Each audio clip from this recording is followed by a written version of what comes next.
இன்றைக்கி நம்ம சூப்பரான இட்லி உப்புமா ரெடி பண்ணலாமா? இப்போ நான் வந்து ஒரு 4 இட்லி எனக்கு மீதி வந்தது, நேற்றைக்குள்ள இட்லி.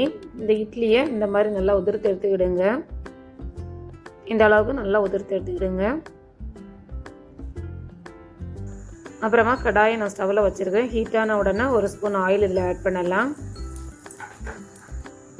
ஆயில் ஹீட்டான உடனே 1/2 டீஸ்பூன் கடுகு,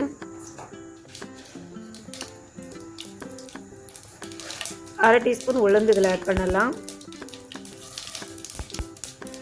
மறக்காமல் நம்ம சேனலை சப்ஸ்கிரைப் பண்ணிவிட்டு பாருங்கள். இப்போ இது கூடவே கொஞ்சமாக கருவேப்பிலை ஆட் பண்ணலாம். அப்புறமா வேர்க்கடலை கொஞ்சமாக ஒரு டீஸ்பூன் அதில் ஆட் பண்ணியிருக்கிறேன். இதை 1 டைம் நல்லா கலந்து விட்டுடுங்க. இந்த வறுத்த வேர்க்கடலை தான், அதனால் நமக்கு லைட்டாக வறுத்து விட்டால் போதும். அப்புறமா 2 பச்சை மிளகாய், அப்புறமா வெங்காயம் இதெல்லாம் பொடியாக கட் பண்ணி அதில் ஆட் பண்ணியிருக்கிறேன்.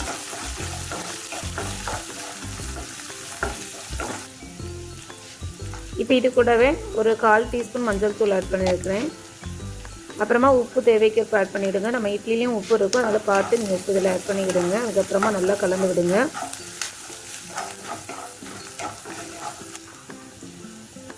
இப்போ இது கூடவே நம்ம பொடி பண்ணி வச்சுருந்த இட்லியை நம்ம இதில் ஆட் பண்ணலாம். ஆட் பண்ணிட்டு நல்லா கலந்து விட்டுடலாம். 5 மினிட்ஸ்லேயே நம்ம அந்த ரெசிபி ரெடி பண்ணிடலாம். மார்னிங் பிரேக்ஃபாஸ்ட்டுக்கு சூப்பராக இருக்கும். ட்ரை பண்ணி பாருங்கள். இப்போ இதெல்லாம் நல்லா கலந்து விட்டதுக்கு அப்புறமா நம்ம ஒரு 1 மினிட் நம்ம இதை வந்து லோ ஃப்ளேமில் வச்சுட்டு மூடி வச்சுட்டுடுங்க. 1 மினிட் போதும். அப்புறமா ஃபைனலாக இதை நல்லா கலந்து விட்டுட்டு நம்ம இதை ஸ்டவ் ஆஃப் பண்ணிடலாம். ஆனால் அதுக்கு முன்னாடி கொஞ்சமாக தேங்காய் இதில் ஆட் பண்ணுங்கள். தேங்காய் ஆப்ஷனல் தான், கொஞ்சமாக தேங்காய் ஆட் பண்ணிடுங்க. டேஸ்ட் நல்லாயிருக்கும். தேங்காய் ஆட் பண்ணி நல்லா கலந்து விட்டுட்டு நான் இப்போ ஸ்டவ்வை ஆஃப் பண்ணிவிட்டேன். இப்போ இன்னொரு பிளேட்டில் அதை ட்ரான்ஸ்ஃபர் பண்ணுறேன் பாருங்கள். சூப்பரான டேஸ்டியான நமக்கு இட்லி உப்புமா ரெடி ஆகிட்டு. நீங்களும் ட்ரை பண்ணி பாருங்கள், கமெண்ட் பண்ணுங்கள். மறக்காமல் நம்ம சேனலை நீங்கள் சப்ஸ்கிரைப் பண்ணுங்கள், லைக் பண்ணுங்கள், ஷேர் பண்ணுங்கள்.